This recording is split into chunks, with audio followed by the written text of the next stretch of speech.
Hello guys, in this video I am going to show you how to adjust light on your picture on the Lightroom applications such as exposure, contrast and so on.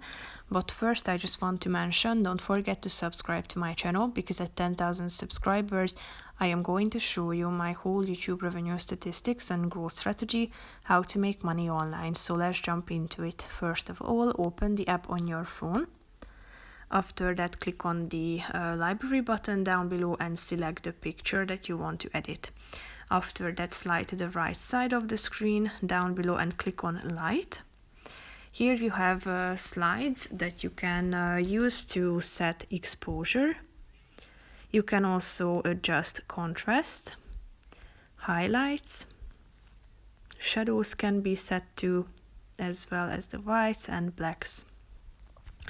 So here you can see how it looks like.